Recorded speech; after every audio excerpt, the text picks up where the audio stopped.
نحمدہ ونصلی ونسلم علی رسولہ الکریم اما بعد۔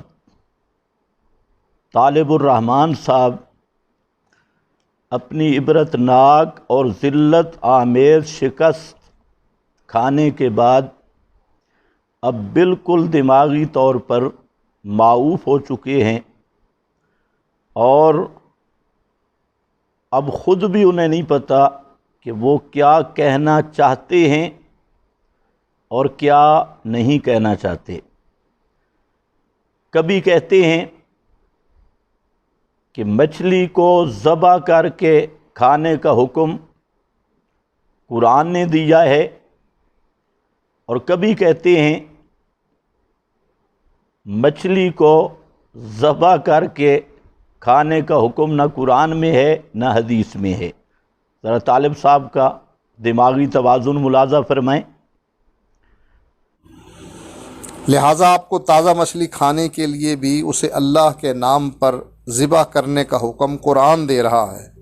آپ نے اگر مچھلی کھانی ہے تو قرآن کے حکم کے مطابق ذبح کرتے ہوئے اس پر اللہ کا نام لیا جائے، تب آپ کو قرآن کی روح سے مچھلی کھانے کی اجازت ہے۔ مچھلی کو ذبح کرنا یہ نہ قرآن میں آتا ہے اور نہ ہی حدیث میں آتا ہے۔ اہل حدیث بھائیوں سے گزارش ہے کہ طالب صاحب کا دماغی معائنہ کرایا جائے اور دماغی طور پر اس کا علاج ضروری ہے۔ بحث چوتھے کلپ پر ختم ہو گئی تھی۔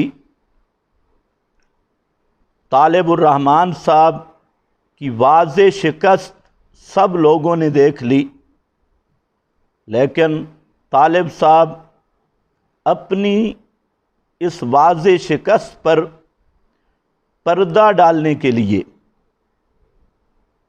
انہوں نے نشستوں کے نام پر 3 نئے کلپ یکے بعد دیگرے دے مارے۔ حالانکہ ہونا یہ چاہیے تھا کہ ایک کلپ دیتا، اس کا جواب سنتا، پھر کلپ دیتا، لیکن 3 کلپ 3 مسلسل 1-2 دن کے وقفے کے ساتھ۔ تو طالب صاحب مہربانی فرمائیں، ایک کلپ دیں، اس کا جواب لیں، پھر دوسرا کلپ۔ باقی آپ کی شکست پوری دنیا سمجھ چکی ہے۔ آپ جتنے بھی ہیلے بہانے کریں، اب اس پر پردہ نہیں پڑ سکتا۔ تو بہرحال میں اپنے اس کلپ کے 2 حصے کر رہا ہوں۔ پہلا حصہ ہے اصل موضوع پر، اور دوسرے حصہ میں طالب صاحب کے نئے شگوفوں کا جواب عرض کروں گا، اور اس کلپ میں شاید کہ تھوڑی سی سختی بھی ہو جائے، کوشش تو کروں گا کہ سختی نہ ہو، لیکن طالب الرحمن صاحب نے اپنے 3 کلپوں میں انتہائی غلیظ زبان استعمال کی، اکابرین کے متعلق بھی اور اہل اللہ کے متعلق بھی۔ تو بار بار کافر مرتد کی گردان کرتے رہے بلا وجہ۔ تو اس لیے اگر تیزی آ جائے تو سامعین سے معذرت خواہ ہوں۔ پہلے حصہ میں جو طالب الرحمن صاحب اور میرا اصل مابین نزاع اور اصل جھگڑا، ابتدائی جھگڑا، وہ یہ ہے کہ قرآن کریم کے مد مقابل روایت ماننا، یہ اصل موضوع ہے۔ طالب الرحمن صاحب کا دعویٰ یہ تھا کہ جو لوگ قرآن کے مقابلہ میں حدیث مانتے ہیں ایسے لوگ منکرین حدیث ہیں، اس تقابل پر انہوں نے مچھلی اور گدھا کا مسئلہ پیش کیا۔ اب طالب الرحمن کے ذمہ لازم تھا کہ تقابل ثابت کرتے، اور تقابل کی صورت یہ بنتی ہے کہ طالب الرحمن قرآن کریم سے گدھے کا حلال ہونا دکھاتے، مچھلی کا حرام ہونا دکھاتے، اور پھر کہتے کہ دیکھو قرآن میں گدھا حلال ہے اور مچھلی حرام ہے، اور حدیث میں گدھا حرام ہے اور مچھلی حلال ہے، تو تب یہ مقابلہ بنتا تھا۔ تو طالب الرحمن صاحب نے 4 کلپوں میں زور لگایا کہ کسی طرح گدھا کو قرآن سے حلال ثابت کیا جائے۔ اللہ جانے اتنا ذوق کیوں ہے کہ پہلے کلپ میں تو ساتھ 2 ڈشیں بھی رکھی ہیں، اور یہ بھی سوچنے کی بات ہے کہ وہ جو 2 ڈشیں رکھی ہیں، کہتے ہیں ایک گدھے کا ایک میں گوشت پکایا ہے، ایک میں مچھلی کا گوشت پکایا ہے۔ تو اب سوال ہے کہ وہ گوشت کھایا بھی ہے یا صرف پکایا ہے؟ تو بہرحال طالب الرحمن صاحب 4 کلپوں میں اور 3 ابھی جو نئے مسلسل دیے 7 کلپوں میں 100% فیل ہو گئے اپنے دعوے تقابل میں، اور آیت نہیں دکھا سکے کہ مچھلی قرآن پاک میں حرام ہے اور گدھا حلال ہے، اور حدیث میں گدھا حرام ہے اور مچھلی حلال ہے۔ تو زور بڑا لگایا ماشاءاللہ، لیکن کلٹیاں کھاتے رہے اور کچھ بھی نصیب نہیں ہوا۔ تو طالب صاحب اصل نکتہ یہ ہے، اب جب طالب الرحمن اپنے دعویٰ پر دلیل پیش نہیں کر سکے تو اصول مناظرہ کے مطابق میں نے جواب دعویٰ، جو میرا جواب دعویٰ تھا کہ فرمان رسول قرآن کا بیان ہے، قرآن کے مقابل نہیں، اور جو روایت قرآن کے نص قطعی کے مقابل آئے گی تو اس میں 2 آپشن ہیں۔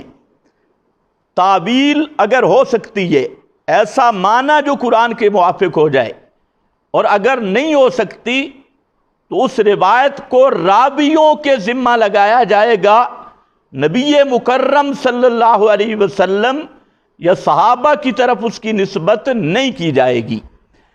تو میں نے بطور معارضہ کے تقریباً 18 روایات پیش کی، لیکن طالب الرحمن میں جرت نہیں ہوئی کہ کسی ایک روایت پر بھی تبصرہ کرتا۔ کبھی کہتا ہے جواب نہیں دوں گا، کبھی کہتا ہے میرے شاگرد جواب دیں گے۔ بھائی باس چھیڑی تو نے ہے اور جواب تیرے شاگرد دیں گے؟ آپ نے قرآن نہیں پڑھا؟ لا تزر وازرۃ وزر اخری، کرتوت طالب الرحمن کی ہوں اور اس کی سزا کسی اور کو ملے؟ طالب صاحب یہ بات نہیں ہوگی۔ جب گناہ تیرے ہیں تو بھگتنا بھی تجھ نے ہے، کسی اور کی ذمہ داری نہیں۔ فلانا فلانا فلانا فلانا استاد اعظم صاحب تیرے ساتھ میری بات ہے، اور تو نے بات شروع کی تو اب اس کا جو جزا ہے وہ اکیلے تو ہی نے بھگتنی ہے، باقی کسی بیچارے کا قصور نہیں۔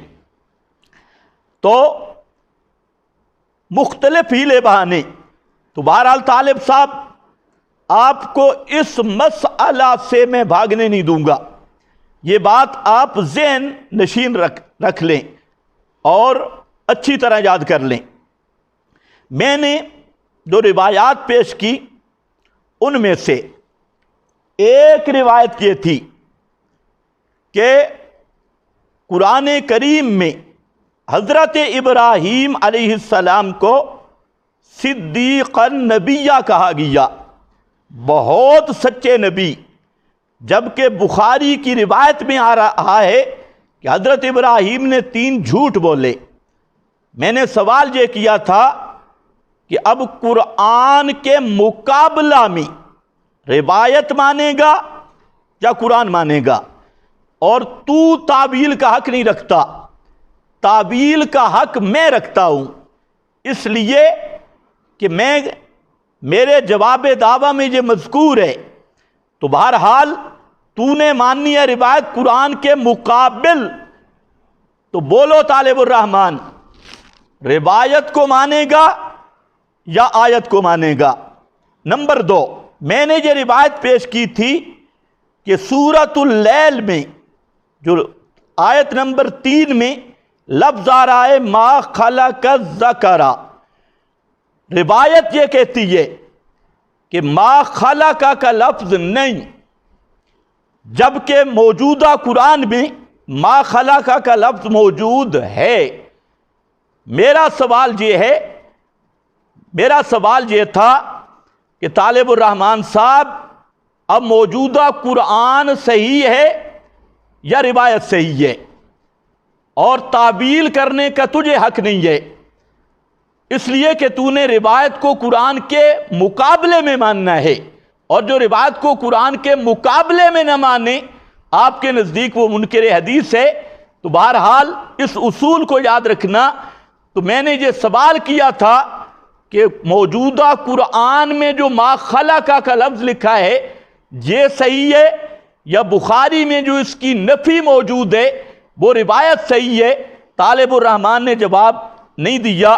نمبر 3، میں نے روایت پیش کی تھی کہ بخاری شریف میں سورہ اخلاص کچھ یوں لکھی ہے، اللہ الواحد الصمد، اللہ الواحد الصمد، جبکہ موجودہ قرآن پاک میں سورہ اخلاص قل هو اللہ احد اللہ الصمد لکھی ہے۔ تو میرا سوال یہ تھا کہ قرآن مقدس کے مقابلے میں تم نے جو روایت ماننی ہے، تو اب سورہ اخلاص جو بخاری میں لکھی ہے وہ صحیح ہے یا جو قرآن مقدس میں لکھی ہے یہ صحیح ہے؟ طالب الرحمن نے جواب نہیں دیا۔ اور نمبر 4، سورہ ہود کے متعلق میں نے روایت پیش کی تھی کہ بخاری شریف میں تسنونی کا لفظ لکھا ہے، جبکہ قرآن کریم میں جو آیت ہے اس میں یسنونا کا لفظ آیا ہے۔ اور میں نے یہ سوال کیا تھا کہ جو روایت میں لفظ تسنونی ہے یہ لفظ صحیح ہے یا قرآن مقدس میں جو لفظ یسنون صدورہم ہے یہ صحیح ہے؟ طالب الرحمن نے جواب نہیں دیا۔ اسی طرح نمبر 5، میں نے روایت پیش کی تھی کہ یہ روایت آ رہی ہے کہ اللہ تعالیٰ بندے کے کان بن جاتا ہے، ہاتھ بن جاتا ہے، پاؤں بن جاتا ہے۔ تو جبکہ قرآن مقدس کا اعلان یہ ہے لیس کمثلہ شیء، اللہ کی مثل کوئی چیز بھی نہیں، اور یہ روایت کا ظاہر یہ کہہ رہا ہے کہ اللہ بندے کے اعضاء بن جاتا ہے، اور بندہ اللہ کے کانوں سے سنتا ہے، اللہ آنکھیں بنتا ہے، اللہ کی آنکھوں سے دیکھتا ہے، اللہ پاؤں بن جاتا ہے، اللہ کے پاؤں سے چلتا ہے۔ تو یہ قرآن مقدس کی سینکڑوں آیات کے خلاف ہے۔ تو میرا سوال یہ تھا کہ کیا قرآن پہ تیرا ایمان ہے یا بلا تعویل قرآن مقدس کے مقابلہ میں روایت پر تیرا ایمان ہے اور شیعہ راوی خالد بن مخلد کی تقلید کر رہا ہے؟ اس کا جواب نہیں آیا۔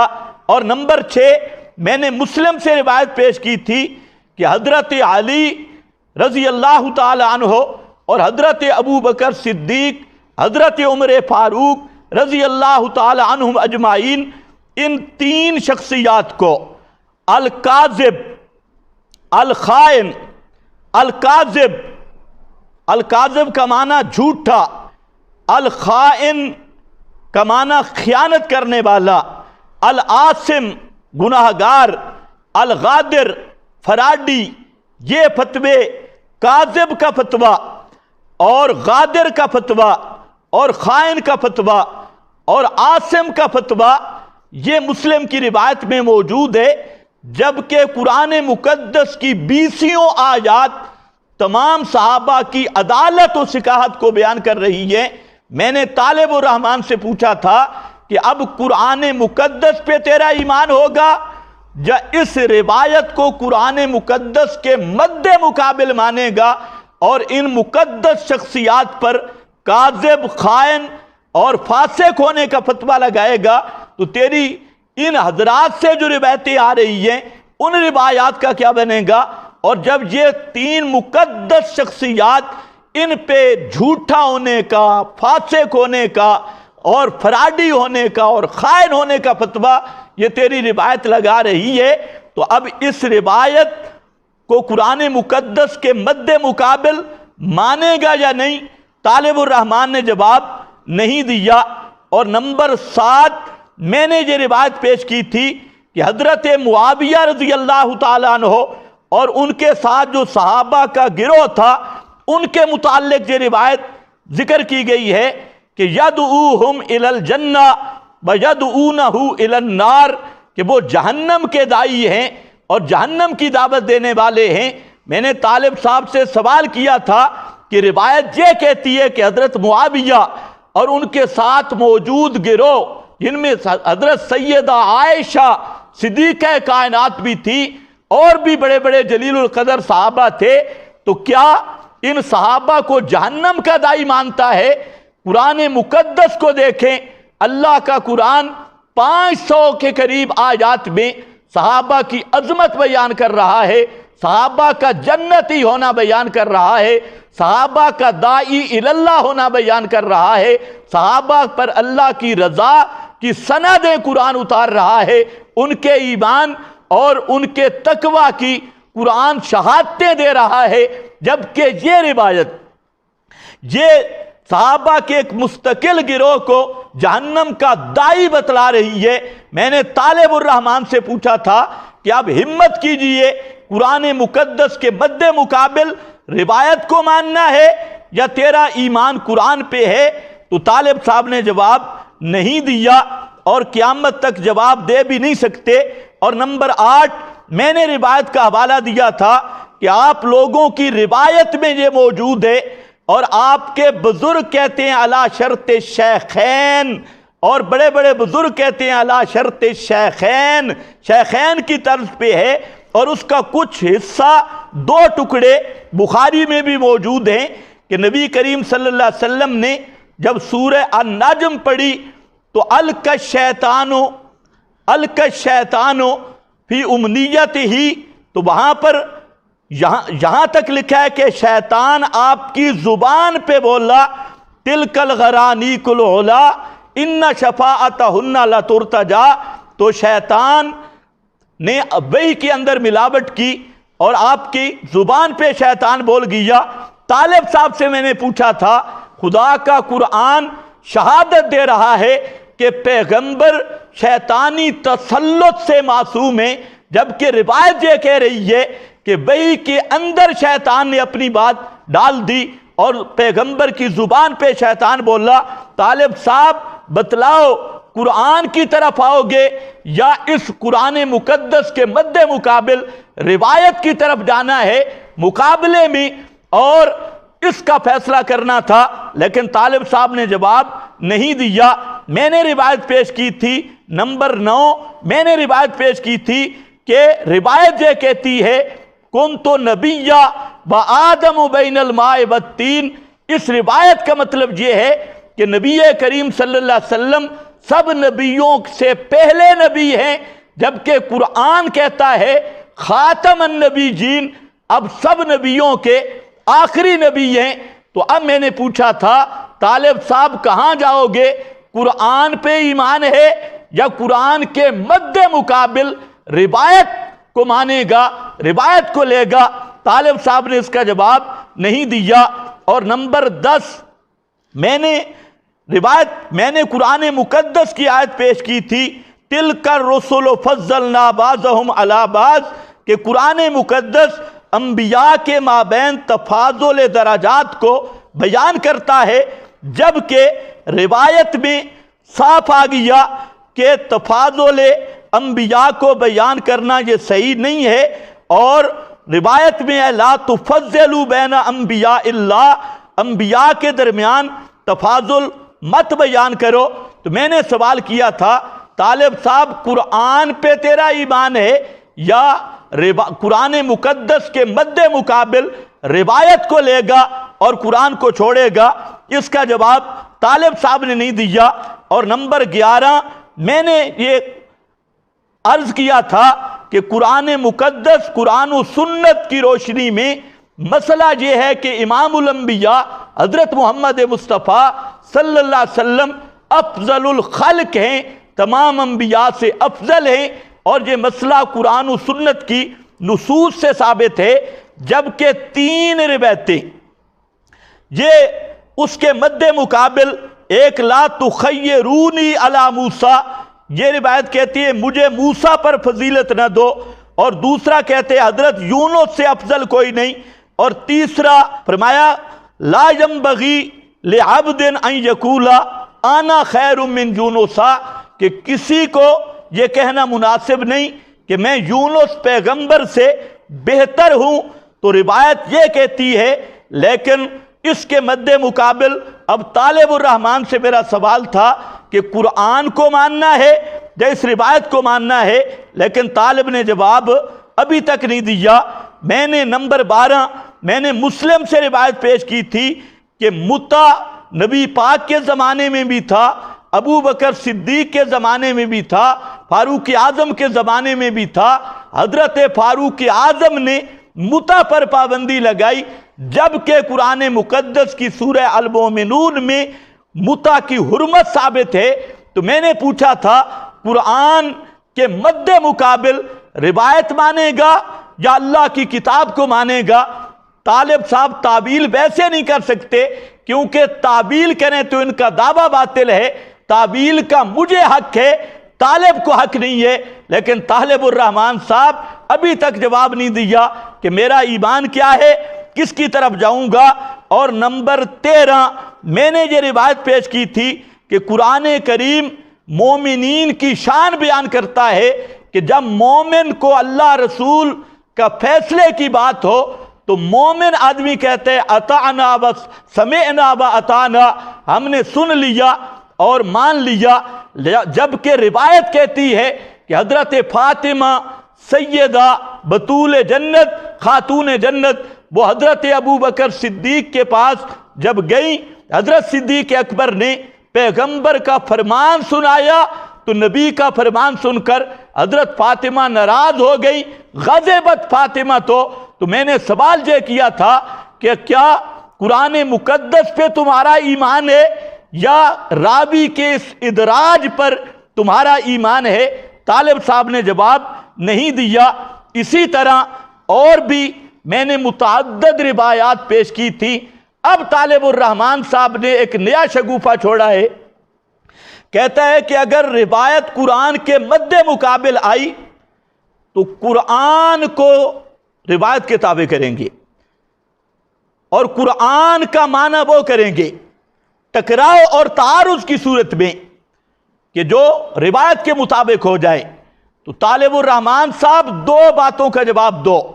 یہ 13 روایتیں میں جہاں ذکر کر رہا ہوں، ویسے کل 18 ہیں، 13 روایتوں میں آپ ذرا ہمت کیجئے اور قرآن مقدس کا معنی ان روایات کے مطابق کر دیجئے۔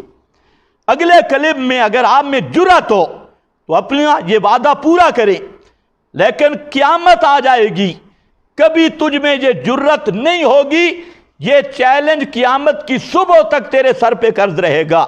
اسی طرح نمبر 2 میرا سوال یہ ہے کہ آپ کہتے ہیں کہ قرآن کو روایت کے تابع کریں گے، قرآن مقدس کی نص قطعی کے مقابل اگر روایت آئی تو طالب الرحمن کے عقیدہ میں قرآن کو اس روایت کے تابع کیا جائے گا اور قرآن میں تعبیل کی جائے گی، روایت میں تعبیل نہیں کی جائے گی۔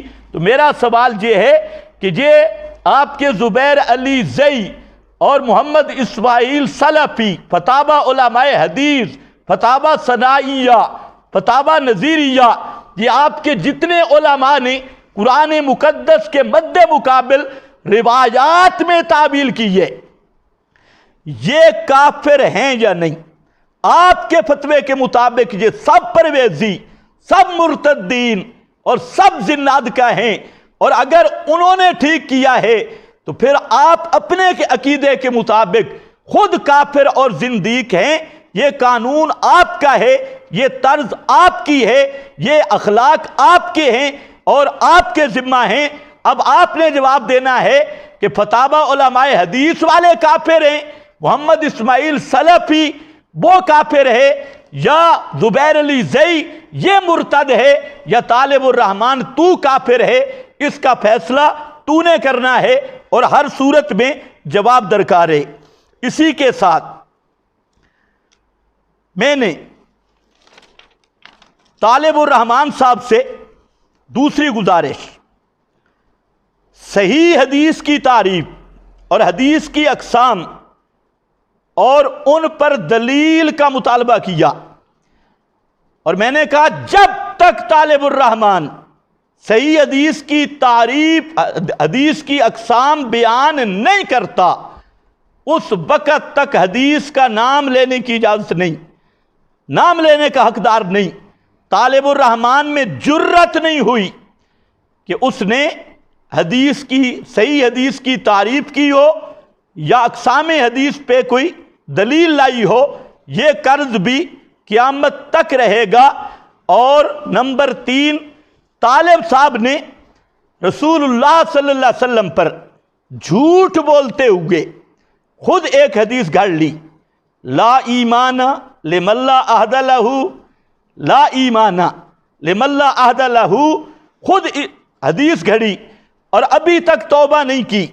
اس لیے طالب صاحب اپنے فتویٰ کی روح سے آپ کذاب بھی ہیں، وضاع بھی ہیں، اور دجال من الدجاجلہ بھی ہیں، جو پیغمبر پہ حدیث گھڑ لے، پیغمبر کے ذمہ جھوٹ لگائے، وہ دجال بھی ہوتا ہے، وہ کذاب بھی ہوتا ہے۔ تو آپ نے اللہ کے رسول کے ذمہ جھوٹ لگایا، اور ابھی تک بدبختی اتنی غالب ہے کہ ابھی تک توبہ کی توفیق بھی نہیں ہوئی، اور ہو سکتا ہے مرتے دم تک توبہ کی توفیق نہ ہو۔ تعویل کر رہا ہے اپنی بات میں، کہتا ہے کہ ترادف بھی ہوتا ہے، فلانا بھی ہوتا ہے، یہاں ترادف شرادف کی کوئی بات نہیں۔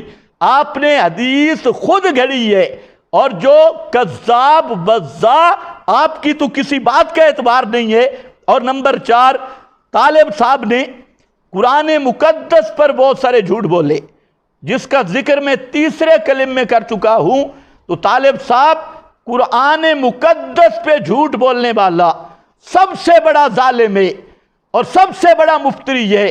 تو اللہ کی کتاب قرآن مقدس کے فتوے کے مطابق بھی آپ خیر سے کافر بن چکے ہیں اور مرتد ہو چکے ہیں۔ آپ نے قرآن مقدس کی عظمت کی آیات کو ڈھول پیٹنے سے تعبیر کیا، ابھی تک توبہ نہیں کی، پھر آپ دوبارہ زندیق، کافر اور مرتد ہو چکے ہیں۔ یہ میں آپ کی بولی استعمال کر رہا ہوں اور آپ کی طرز اختیار کر رہا ہوں، میرا یہ مزاج نہیں۔ اس کے بعد طالب صاحب نے چند جھوٹی کہانیاں شروع کر دی، جھوٹی کہانیاں، فلانے سے میرا مناظرہ ہوا، فلانے سے میرا مناظرہ ہوا، یہ ہوا۔ طالب صاحب تیرا مناظرہ، ابھی یہ مناظرہ سارے لوگ دیکھ رہے ہیں، یہ جس چس میں جا رہا ہے، پہلے بھی تو نے ایسی پھٹیاں توڑی ہے، اور بار بار کہتا ہے جی منجی ٹھوک دی۔ منجی اس طرح ٹھوکی جاتی ہے، تو نے ساری زندگی منجیوں کی لکڑیاں ہی چوری کی ہیں، تجھے کیا پتہ منجی ٹھوکنے کا؟ آج پتہ چلے گا کہ تیری منجی کس طرح ٹھکتی ہے۔ تو یہاں تک میں صرف یہ بات کہنا چاہتا ہوں کہ اصل جو موضوع ہے وہ ہے قرآن مقدس کے مقابل روایت کو ماننا۔ تو طالب الرحمن صاحب مکمل فیل ہو گئے مچھلی اور گدھے والے مسئلہ بھی، اور گدھا کا ورد کرتے کرتے دماغ بھی تقریباً گدھے والا بن گیا۔ تو اس لیے طالب صاحب کو سوچنا چاہیے کہ کیا چیز منہ سے نکل رہی ہے. میں نے کوئی نئی بات نہیں چھیڑی. کہتے نئی نئی باتیں چھیڑتے ہیں. بات ایک ہے. میں نے اصول مناظرہ کے مطابق اسی ایک ہی مسئلہ تقابل والے پر بطور معارضہ کے دلائل پیش کیے ہیں، اور چونکہ مدعی تو فیل ہو چکا ہے تو میرا حق بنتا تھا. پتہ نہیں آپ نے اصول مناظرہ کچھ پڑھا بھی ہے یا نہیں. جہاں پہلا حصہ ختم ہو گیا. بسم اللہ. کلپ کے دوسرے حصہ میں طالب صاحب کی 3 نشستوں پر مختصر سا تبصرہ عرض خدمت ہے. ان تینوں نشستوں میں طالب صاحب نے کوئی خاص نئی بات تو نہیں کی، البتہ وہی بوسیدہ باتیں اور بزرگوں کی چند عبارتیں پیش کی ہیں. پہلی نشست میں طالب صاحب نے مچھلی کو قرآن سے حرام ثابت کرنے کے لیے چند عبارات پیش کرنے کی ناکام کوشش کی. اس کے لیے چند امور سن لیں. نمبر 1، یہ حق کی کرامت ہے اور طالب صاحب کی بے بسی کی واضح دلیل ہے کہ اپنے آپ کو اہل حدیث کہلوا کر اور لوگوں کو قرآن و حدیث کے نام پر دھوکہ دے کر جب قرآن سے دلیل نہیں ملی تو علماء دیوبند کے دروازے سے بھیک مانگنے پہ مجبور ہوئے. ماشاءاللہ. اور جب ان کی ڈینگیں سنیں، بڑھ کے سنیں، تو مجتہد کی تقلید کو بھی شرک کہتی ہیں، اور جب ماننے پہ آئیں تو مقلدین کی تقلید کر کے خود مشرک بن جاتی ہیں. تو طالب صاحب، آپ کے نزدیک تو مجتہد کی تقلید بھی شرک ہے، اور اب مقلدین علماء کی تقلید کر کے اپنے قانون کے مطابق کٹر مشرک ہوا کہ نہیں ہوا؟ ذرا انصاف سے دیکھنا. آپ کو غصہ آ رہا تھا کہ مجھے ابو جہل کہا ہے. ابو جہل تو اس لیے کہا تھا کہ ابو جہل نے بھی یہ مطالبہ کیا تھا بدل ہو. اس آیت کا آپ نے جواب نہیں دیا، صرف ابو جہل کہنے پہ غصہ آیا. اور اب تو جناب جس چیز کو آپ خود شرک کہتی ہیں اسی شرک کی کشتی پہ خود سوار ہو گئے. اور نمبر 2، طالب صاحب نے پھر جھوٹ بولا اور کہتے ہیں میں نے آیت حرمت علیکم المیتہ پڑھی تھی. میں نے تیسرے کلم میں اس کی وضاحت کر دی تھی کہ آپ نے یہ آیت نہیں پڑھی تھی بلکہ سورۃ الانعام کی آیت 145 کے بعض کلمات پڑھے تھے، اور حسر کی تقسیم سے ڈر کر نہ آپ نے اس آیت کا ترجمہ پورا کیا نہ اس سے استدلال کیا. تو پھر خواہ دوسرے کلم میں بھی جھوٹ بول رہے ہیں کہ میں نے حرمت علیکم المیتہ تو یہ آیت پڑھی تھی. اس سے بڑا فراڈ اور دھوکہ کیا ہوگا؟ طالب صاحب، کچھ بھی آپ میں عقل و حیا کی رتی ہوتی تو دوبارہ آپ یہ جھوٹ نہ بولتے. خیر، بہرحال نمبر 3، طالب صاحب نے یہاں پر چند تفسیروں کے حوالے دیے. کہتے ہیں علماء دیوبند کی تفاسیر پیش کر رہا ہوں، اور آگے اس میں کہتے ہیں ابو الاعلیٰ مودودی فرماتی اور بھٹوی صاحب اور بھٹوی صاحب فرماتی ہیں. طالب صاحب، یہ آپ کی امانت اور دیانت کا شاہکار ہے، اس پہ لمبا تبصرہ میں نہیں کرتا، عوام سمجھ جائے گی. نمبر 4، طالب صاحب، آپ نے تفسیر عثمانی، حقانی اور معارف القرآن وغیرہ سے چند عبارتیں پیش کی ہیں. اگر آپ میں رتی برابر بھی عقل ہوتی تو آپ یہ عبارتیں پیش کرنے کی جسارت نہ کرتے، کیونکہ یہ عبارتیں آپ کے دعویٰ کی دھجیاں بکھیر رہی ہیں.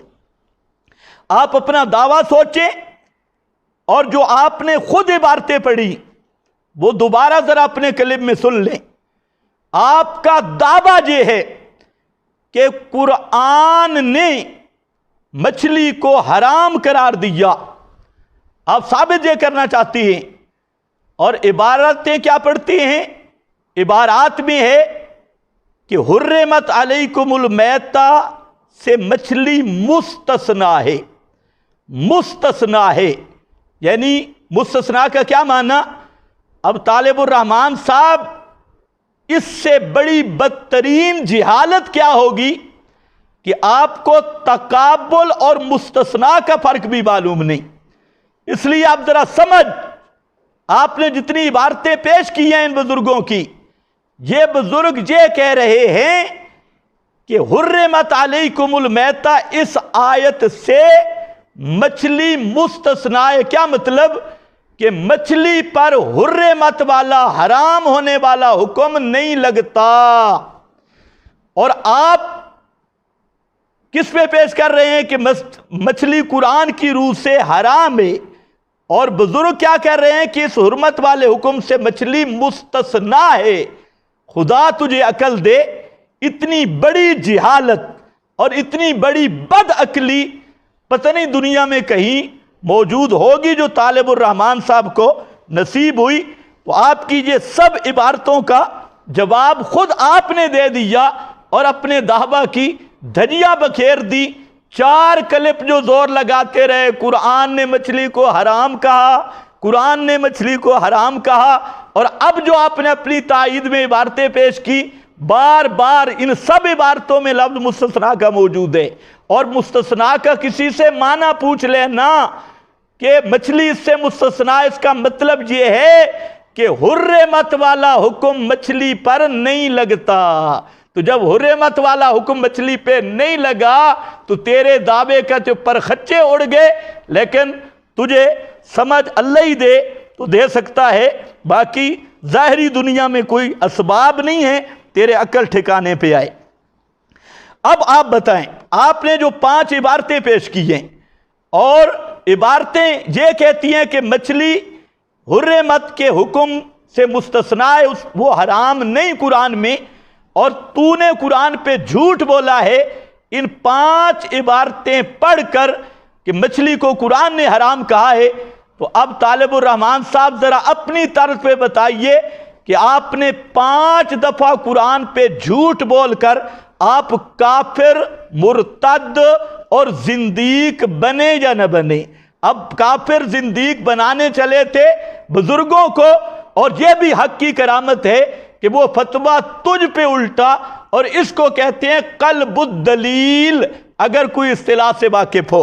اور نمبر 5، علماء دیوبند کی تفاسیر سے آپ نے جو حوالے پیش کیے ہیں، اس میں یہودیوں سے بڑھ کے خیانت کی ہے۔ ایسی خیانت کی مثال دنیا میں نہیں مل سکتی۔ اگر سب عبارتوں کی نشاندہی کروں، سب بزرگوں کی، تو وقت بہت لمبا درکار ہے، اس لیے میں ایک مثال پیش کرتا ہوں۔ مثلا پہلا حوالہ آپ نے پیش کیا ہے معارف القرآن سے، کہ معارف القرآن میں مفتی محمد شفیع صاحب کا اور ان کی ایک ضمنی عبارت وہ آپ نے پیش کی مفتی صاحب کی معارف القرآن سے۔ اب ذرا وہ عبارت بھی آپ نے خیانت کی، یہ میرے پاس ہے معارف القرآن۔ اس معارف القرآن میں مفتی صاحب نے جو عبارت لکھی ہے، اس سے پہلے بھی ایک عبارت ہے پچھلے صفحہ پر جہاں سے یہ مسئلہ شروع کیا ہے۔ آپ نے آگے سے ایک مجمل سی عبارت پڑھ لی اور اس کو چھوڑ گیا، کیونکہ آپ کو پتا تھا کہ اگر میں یہ پڑھا تو خیانت واضح ہو جائے گی۔ مفتی صاحب کہتے ہیں تم پر یہ جانور وغیرہ حرام کیے گئے ہیں، مردار جانور جو کہ باوجود واجب الذبح ہونے کے بلا وجہ شری مر جاوے۔ واجب الذبح ہونے کے، طالب الرحمان صاحب یہ لفظ واجب الذبح ہونے کے، یہاں سے یہ مسئلہ شروع ہوتا ہے اس کو آپ نے چھوڑ دیا۔ اب تجھے پھر چیلنج کر رہا ہوں کہ مفتی صاحب یہ واجب الذبح کی قید کیوں لگا رہے ہیں؟ اس کا آگے چل کر بھی میں ذکر کرتا ہوں، آپ بھی ذرا غور کریں، یہ اصل دار و مدار ہے۔ آپ نے عثمانی کی عبارت پیش کی، وہاں واجب الذبح کا لفظ پڑھا، لیکن آپ کی زبان اٹک گئی اور آپ نے زبان پھسلانے کی کوشش کی، یلوونا، وہ پھسلائی زبان یہودیوں کی طرح اور وہاں سے آگے بھاگ کے نکل گئے۔ اصل میں یہ واجب الذبح کا لفظ، اس کو ذرا ذہن میں رکھیں، جس جانور کا ذبح کرنا واجب ہو اور وہ بغیر ذبح کے مر جائے تو وہ مردار ہے۔ اور طالب الرحمن صاحب قیامت تک زور لگا قرآن کی آیت پیش کر یا پیغمبر کا فرمان کہ مچھلی واجب الذبح ہے، مچھلی کا ذبح کرنا واجب ہے، مر جائے گا، لیکن نہ ایسی حدیث پیش کر سکتا ہے نہ قرآن مقدس کی کوئی آیت پیش کر سکتا ہے۔ وہ تو میں آگے چل کے بتاتا ہوں کہ تو میتا کی کیا تعریفیں کرتا ہے، وہ آگے نمبر آ رہا ہے۔ بہرحال مفتی صاحب کی اس عبارت میں بھی آپ نے خیانت کی، اور مفتی صاحب نے جہاں میتا کی تفصیلی تعریف کی ہے، یہ معارف القرآن ہے صفحہ 417، اس میں فرماتے ہیں جس کو اردو میں مردار کہتے ہیں، اس سے مراد وہ جانور ہے جس کے حلال ہونے کے لیے عذروِ شرع ذبح کرنا ضروری ہے، جس کے حلال ہونے کے لیے عذروِ شرع ذبح کرنا ضروری ہے۔ طالب الرحمن صاحب اس عبارت کو کیوں پی جاتے ہیں؟ یہ اصل عبارت ہے کہ جس جانور کو شرعاً ذبح کرنا ضروری ہے وہ بغیر ذبح کے مر جائے تو وہ اس کو میتا کہتے ہیں۔ اب ذرا آپ نکالیں آیت یا لے آئیں حدیث کہ مچھلی کو شرعاً ذبح کرنا ضروری ہے۔ جب آیت بھی نہیں، حدیث بھی نہیں، تو کیوں قرآن پہ جھوٹ بولتا ہے اور بار بار اپنے بقول مرتد اور زندیق بننے کا تمغہ حاصل کرتا ہے؟ ذرا آگے سننا، آپ نے جو یہودیوں والا کام کیا اب سننا۔ یہی مفتی صاحب اسی مقام پہ آگے فرماتے ہیں لیکن خود قرآن کریم کی دوسری آیت، اس پہ ذرا توجہ رکھنا، لیکن خود قرآن کریم کی دوسری آیت احل لکم صید البحر سے معلوم ہوا کہ دریائی جانور کے لیے ذبح کرنا شرط نہیں۔ آیت سے معلوم ہوا طالب الرحمن صاحب، یہی مفتی صاحب ہیں اور مفتی اعظم، اب کتنی بددیانتی کی تو نے کہ مفتی صاحب کے نام پہ دھوکہ دیا علماء دیوبند کے نام پہ، جبکہ مفتی صاحب یہاں پر صاف لکھ رہے ہیں کہ خود قرآن کریم کی دوسری آیت احل لکم، اس آیت سے معلوم ہوا کہ دریائی جانور کے لیے ذبح کرنا شرط نہیں، وہ بلا ذبح بھی جائز ہے، لیکن ہوا کس سے؟ قرآن سے ثابت۔ آگے فرماتی ہیں اس بنا پر، چونکہ قرآن سے ثابت ہے اور حدیث پیغمبر کی قرآن کی شرح ہے، بیان القرآن، اس لیے فرمایا اس بنا پر احادیث صحیحہ میں مچھلی اور ٹڈی کو میتا سے مستثنا قرار دے کر حلال کیا گیا ہے۔ آپ کو مستثنا کا معنی بھی آ گیا ہوگا کہ مستثنا کا معنی کیا بنتا ہے اور مفتی صاحب نے کیا بتایا۔ اس کے ساتھ اسی پر، یہ تو مفتی صاحب ہیں، شاید آپ کا ٹمپریچر بڑھ جائے۔ نمبر 2، آپ کے آل حدیث عالم محمد لقمان سلفی صاحب، ان کی تفسیر تحسیر الرحمن لبیان القرآن فرماتے ہیں جمہور اہل علم نے سمندر کے مردہ کو مستثنا قرار دیا۔ اب ذرا مستثنا کا معنی سمجھنا طالب صاحب، پھر دماغی مالی خولیہ میں مبتلا نہ ہو جانا۔ جمہور علماء اہل علم نے سمندر کے مردہ کو مستثنا قرار دیا، اور میتا کے لفظ سے مستثنا قرار دیا۔ کیوں؟ اس لیے کہ اللہ تعالیٰ نے فرمایا ہے آیت احل لکم